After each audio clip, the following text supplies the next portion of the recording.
Welcome to Moves That Matter. I'm your host, Dr. Clyde Posley, and we have part two of a powerful show today. I have with me today Mr. Shy-Quon Eli. He is the founder of the historic Elder Diggs Ignite Achievement Academy. We want to welcome him back to our show. He set us ablaze last week, as you all probably noticed, getting into a conversation with me about how African American males are developing today. What are some of the factors that's dictating some of their behavior and things like that? So I want to welcome him back and want to have him reintroduce himself. We're going to dive right back into this conversation is right now. Mr. Eli. Yes. Glad to have you back, my man. Thank you for your taking the time out of your busy schedule to come back with us. Let my audience who may not have saw the groundbreaking show last week, let them know who you are and what you do and what your research pursuits are. Sure. Yeah, my name is Shy-Quon Eli. I am the co-founder and head of school of Ignite Achievement Academy at the historic Elder Diggs School. I always love to begin with the history of Elder Diggs. And so for the new guests, if you provide me just a moment to do so, Elder Diggs was the first black principal in Indiana in 1908. He was the first African American to graduate from Indiana University in 1916, and he was one of the primary founders of the greatest fraternity of all, Kappa Alpha Psi Fraternity Incorporated. And as well, he served in the community that I now serve for over 30 years in IPS. And so it is an honor and a privilege to continue that legacy. We stand on the shoulders of giants, and Elder Diggs is one of the giants in Indiana history. And so it's an honor to be back. I'm also a PhD candidate, and part of my research is looking at the unique black male experience and the impact that black male experience has had on the family dynamic and what epigenetics says about that and how we can get to self-actualization. Mm-hmm. And I talked about epigenetics last time, and that it takes into account the fact that our genes don't tell the whole story. Mm-hmm. Our genes are part of the story, but the environment that we are in dictates and controls life. Mm-hmm. That's right. That's right.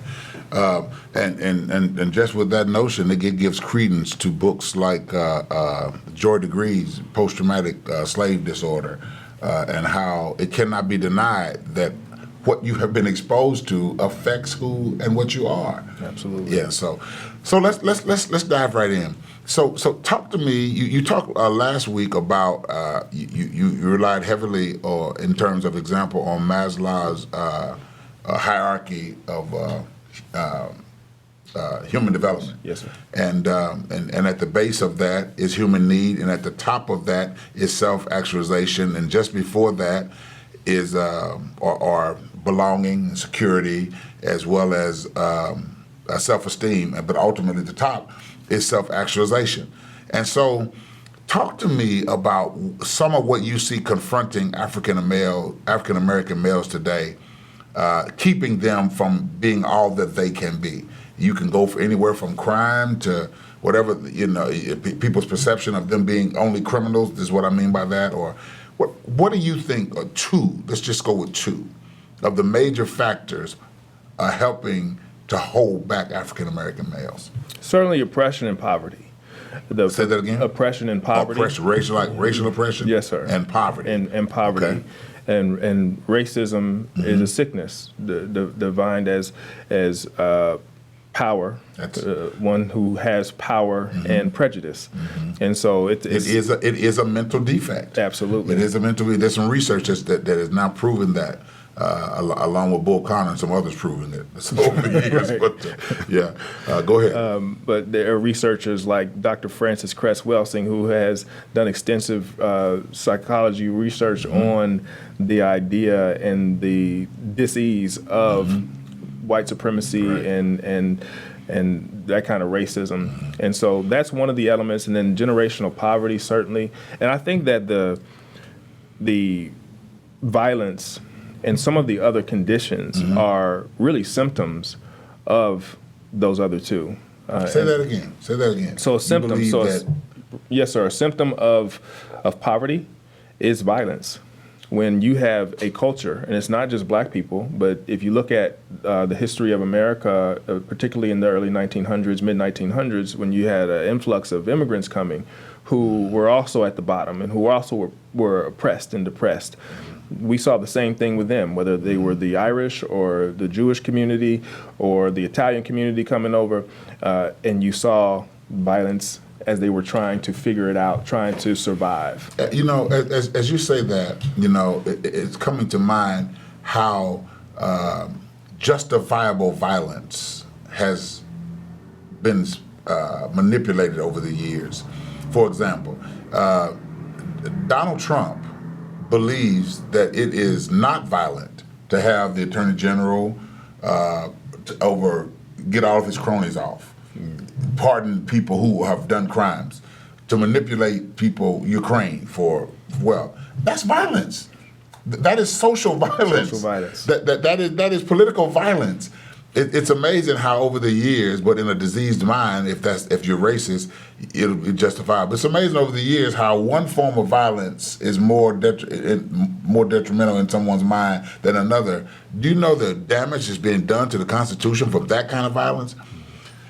Wow. Ronald Dukakis talked about violence in the black imagination. He brought up the notion that violence to one man is not violence to another. That's debatable, but it's justifiable to one and not to another. Go ahead, I'm sorry. Sure, and there are scales, right? There's a continuum there. Right. Not justifying any kind of crime, but it's amazing how we let crime that doesn't seem to affect us go on, and crimes that seem to attack my property are the most horrendous. Yes, sir. Yeah. And so that is one of the biggest things that I want to look at, is how the oppression, how our unique history through slavery up to Reconstruction, up to Jim Crow and the Civil Rights Movement, COINTELPRO in the 80s, throwing the drugs and the guns into the community, how all of those things have impacted our psyche. And we have to look at that, because what we are finding and what we know now is that the trauma that has been produced is multi-layered. It impacts us. Trauma and stress impact us in the now, in the moment. It impacts us long-term, and it also impacts us intergenerationally. And so with respect... And stressful thinking can be passed down and imprinted in the DNA. Absolutely. This is the epigenetic component of that, or above the gene. Right. And it can be passed down generationally. There are some studies by a researcher called Rachel Yehuda, and she looked at 9/11 victims. She also looked at those who were victims of the Holocaust, the Jewish Holocaust, because we had one too. Right. But the Jewish Holocaust. We've had a few. Yes, sir. A few of them. Yeah. And she looked at that and did extensive scholarly peer-reviewed research that showed that those who experience PTSD their offspring are 3 to 4 times more likely to also experience PTSD, not ever experiencing the original trauma. Say that again. Look into the camera and say that again, because and the researcher, say that again. So a parent that experiences PTSD or post-traumatic stress disorder, their children, their offspring, are 3 to 4 times more likely to experience PTSD than others in the control group. Right. And so what we're seeing is that there are genetic imprints or genetic alterations that are passed down to the offspring, and Scripture talks about it. The sins of the father will be passed down to the 3 and 4 generation. Right. And so we are seeing that is absolutely the case through scientific study as well. There was a study that the Pentagon did a few years back, and they showed that young people in communities like the one that I serve are 2 times more likely to experience PTSD than soldiers that return from live combat. That is significant information, because the difference is, if I'm a soldier fighting in a war, when the war is over or when I'm called back, I leave that environment. But our children are exposed to the environment almost 24/7. And so they've even added another kind of stress disorder called CPTSD, which is called complex traumatic stress disorder. Multifaceted. from Yes, sir. multiple events. That's right. Right. That's right. So if we are not considering the effects and the impact that the environment that have been orchestrated for us has on our psyche, and not just the psyche, because it plays into our neurochemistry, our neurocircuitry, our biology, So the trauma literally can reshape the DNA in people. the sequence so trauma stays the same. and stress. Yes, sir. The sequence stays the same, but it can upregulate or downregulate certain specific genes. Within the gene. Within the gene. Within the gene, Yes, sir. right. A quick analogy would be you're doing work with breast cancer and cancer survivorship and health, right? If we look at breast cancer and we say, okay, there are people who have this gene, this breast cancer gene, but only half of those people get the cancer. Right. Well, there has to be something in there that is causing half of the people not to get the cancer and half of the people to get the cancer. So Right. it can't be that the gene alone dictates life. Right. The environment That's is what right. is doing that. So the environment for half of those people is what is causing that gene to express. And producing stresses that create carcinogens. Exactly. Absolutely. And so stress is a really big deal for us to look at. Trauma is a really big deal for us to look at, and the impact that it has in the moment. Because stress in the moment is not a bad thing. It's a very adaptable bio process. It's response. It's responding. And so if there is a stressor, and then every time I make a thought or the sensory information that comes into my eyes, my ears, the way that I feel, the taste and things, it's going to cause a chemical cascade. We have a pharmacy within our body. And so a chemical cascade will take place, and stress hormones like cortisol or adrenaline in small doses are really good.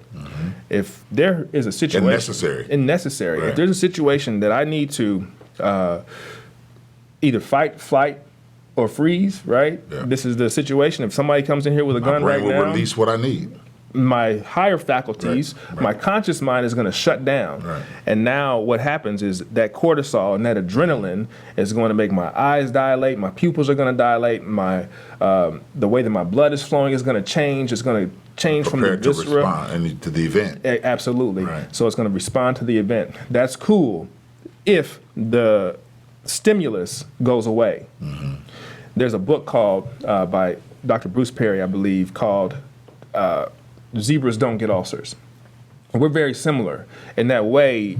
If a zebra is in the Serengeti and is running from the lion, and then it gets away from the lion, as it's running from the lion, the same chemical processes that happen in us will happen in that zebra. So the adrenaline flush, the pupils dilate, all of these processes tend to happen so the animal can mobilize and get away.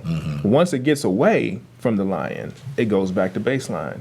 It goes back to The grazing. chemicals do, the epinephrine does, all that. All that does Right. that. They don't get ulcers because they don't have the ability as we do to make thought more real than anything else. So we can actually cause the chemical response, that stress response, just by thought alone. So if we are thinking in a negative way, or if we're thinking in a stressful way, then those cascade of stress response, that stress chemicals are still going through And prolong the biochemical- trauma in our mind. prolong the trauma, but it also impacts our body systems. Right. It impacts our cells, it impacts our tissues, and it destroys them. The chemical cortisol in excess is a detriment, and it makes us sick. Right. If thoughts can make us sick, then they can also make us well. This is why the placebo, nocebo is such a powerful concept. Right, that's And right. so we have to really look at how we are responding to trauma. One of the things that we do at our school is provide students with tools to be able to self-regulate, to get control of their thinking. And when you are in stress, you cannot think. It's a biological process. You And think when that's happening with a lot of our young men in It's- the street? Their responses, just Without question. in general. Without A question. lot of it is the trauma of being a black male. That's right. And they're in perpetual states of stress and trauma. And so fight they're or flight. always in fight or flight mode. That's why they can go from 0 to to 100, But be labeled bipolar. but be labeled. Be labeled bipolar, but really the situation is what's causing them to be at the ready. Yes, and they're either labeled bipolar. And what I'm seeing a lot of is this label of ADHD. But the interesting thing about that is, if you look at the characteristics and qualities of ADHD, and you look at the characteristics and qualities of PTSD, they're identical. That's right. They're pretty That's right. identical. So our children are being misdiagnosed and then medicated, and these medications are, what's the difference between cocaine They're shoved into and special some ed of these? programs where the funding is cut, That's which is right. basically a way to get them out of school and into the To dumb down the curriculum the in justice a lot of places. system and Absolutely. get the mass incarceration process going. It's a precursor. So the school to prison pipeline, the pipeline is special education. That's right. In a lot of cases. That's right. And so we have We to know we understand. know what Nancy DeVos wants. She Trump has told her to cut the funding for it. So let's speed up the process. Speed it up. Right. Yes, Right. sir. So we got Barr writing books about mass incarceration. We got Nancy DeVos cutting out funding for special ed children. Yet the process of pushing them into it is continuing to go on. So we get them more quickly into the justice system, more quickly into mass incarceration. Funds for everybody that's invested in the mass incarceration system. Big business. Yeah. Big business. So we're commodifying the young black male. Yes, sir. Exactly. Wow. And so Well- you have that component. So those three layers, the short term, and our children are unfortunately seeing too much and exposed too much to trauma and too much stress, and that's causing adverse biological responses. So how do we combat that? How do we keep them from being exposed to so much stress? That's a two-part question. How do we keep our young African American males, and I'm just focusing on them today. I'll come back and do another show for our young women. How do we keep cut down on how much stress they're being exposed to, and what do we do about what they have been exposed to thus far? One of the things I think we have to do is, because it's a systemic issue, we've got to get around policy and organize. You talked about voting and that kind of thing. So we have to organize in that way so that we can push that legislation.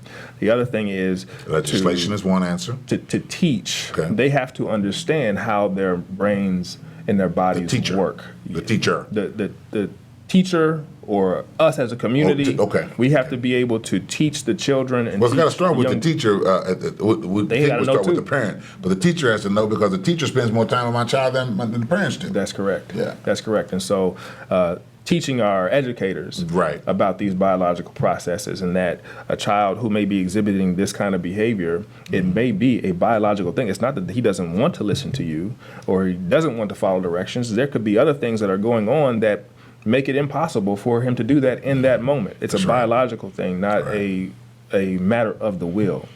And so that's one of the areas. And then teaching the children about their own anatomy and physiology, about how their brains work, about what stress does, and how you behave it short circuits their ability to think and to learn. And so in order to do that, we have to teach them about perhaps tools and techniques that can help them regulate. It could be mindfulness and meditation. It could be breathing techniques, et cetera. And all this has to be set up per age group, whatever our steps we take, because I know we're talking primarily about school-age children, high school children, but there's also the lack of formation in the amygdala that we don't often take into account.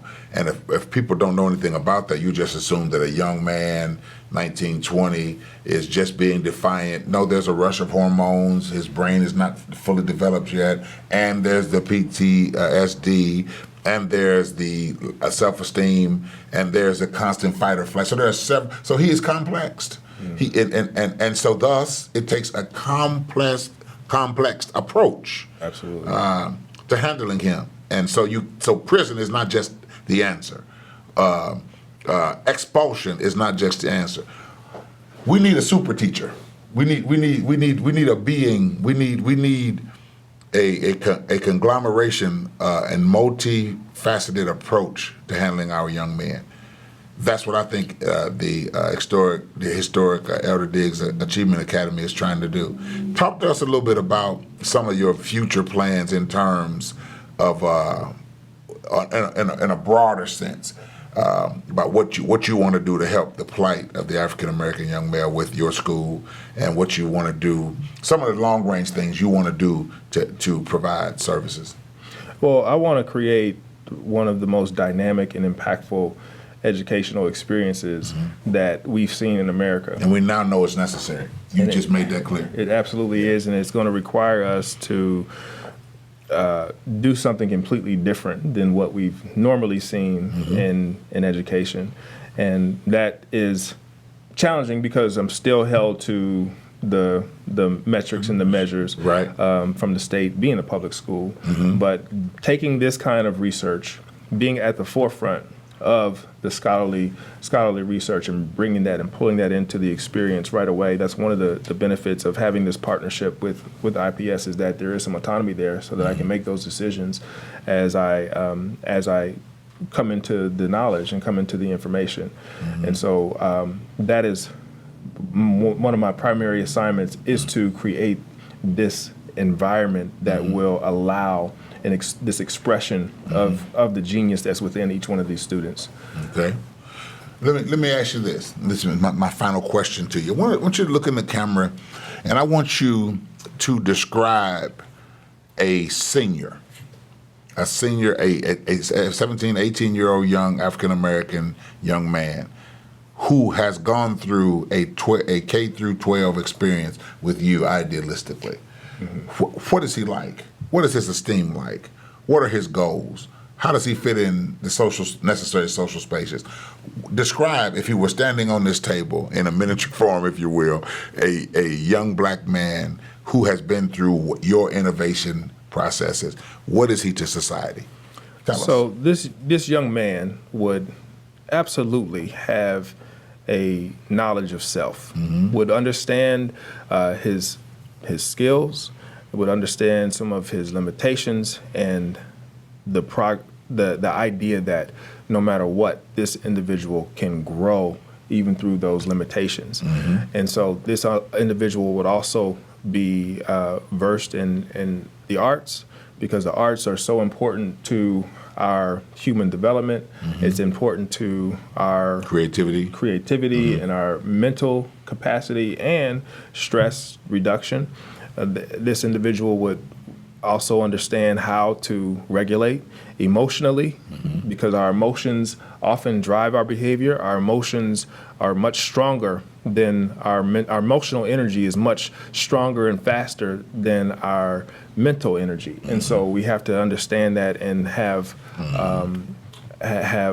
protocols and processes to be able to regulate those emotions so that we can access higher thought.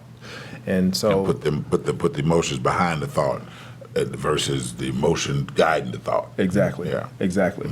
And then our student in front of us would be an academic, would love and have a curiosity for learning.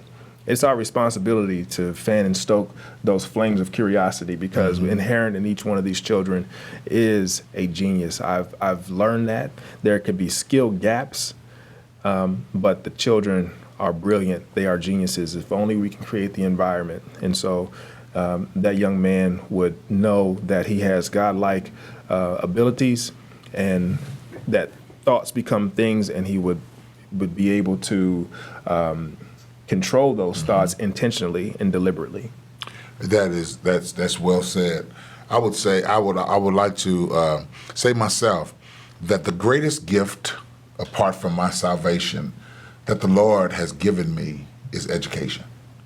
I would say that hands down. Yes, I've got a great wife, and yes, I've got a blessed church. God's been good to me. But the greatest thing that the Lord has provided for me, apart from my salvation through the Holy Spirit, is a curiosity. I want to know. I've come to believe that there's a right way of trying to do stuff, and I don't always get it right. My education has been the most transformative thing in my life, the greatest result of my salvation. I think the African American male that seeks to understand viable knowledge. Because you can get a lot of information out here. You can find out a bunch of stuff, and you can find out about the third eye. You can find out about the Black Israelite, all that. But finding information that causes you to be a servant, teaches you to be a servant, is the most valuable information I've encountered. What are your thoughts about that? And if I could add to that too, because there's a difference between schooling and education. Schooling teaches us to accept our caste, whatever that is. Education teaches us that the skill set to be able to transcend it.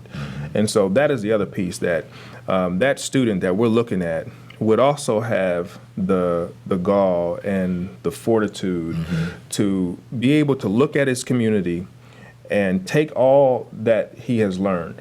And that curiosity continues, right? It's not just I come to school and this is the only time I learn. No, I'm always curious about my world. And so that young man will take the skills that he has developed along the way, all of the social, emotional development that he has accumulated along the way, and then use that to impact change in his community. Not to get out of his community per se, but to come back and make change in that community. Have you ever heard of that guy, Barack Obama? I've heard of him. You just described him. He just won an Oscar, by the way, for a Netflix documentary. You were just describing him to a T. I couldn't have, because Obama is the epitome of what you just described. Comes back to his neighborhood, uses his education, becomes president, doesn't go somewhere and hide, gets back involved in his community, does a Netflix documentary. That's just awesome. Let me say this to you before I go. You, and I mean this, and it's going to sound lofty, but I believe it. You have Obama-ish tendencies. You are curious. You are. I happen to know that you are passionate about what can be done to help people. God always favors. He bends favor toward the man who seeks to use his life to help people. You're doing that. Thank you so much It's for an that. honor to know you, man. God bless you. My Bless you, show is God. better because you were here today. Listen, you've watched another fantastic episode of the Moves That Matter podcast. And so listen, thank you for tuning in. We appreciate all of your viewership. We know some of you are driving home and you've been watching and you've been listening. Thank you so much for your participation. What I need from you to do, if you would, is hit share. Hit share. Help me continue to produce this process by getting out more information about what we're trying to do. It cannot be denied. This is an informational, theological, sociological show that seeks to be well-rounded. You don't have to agree with everything we're saying, but what you cannot deny is we are saying something. God bless you. Thank you so much. Let me tell you one other thing. In life, you make constant moves. Since you are making those constant moves, why don't you choose to make your moves that matter? I've been your host, Dr. Clyde Posley Jr., a visual voice to a new generation. God bless you, and I will see you soon. Bye-bye.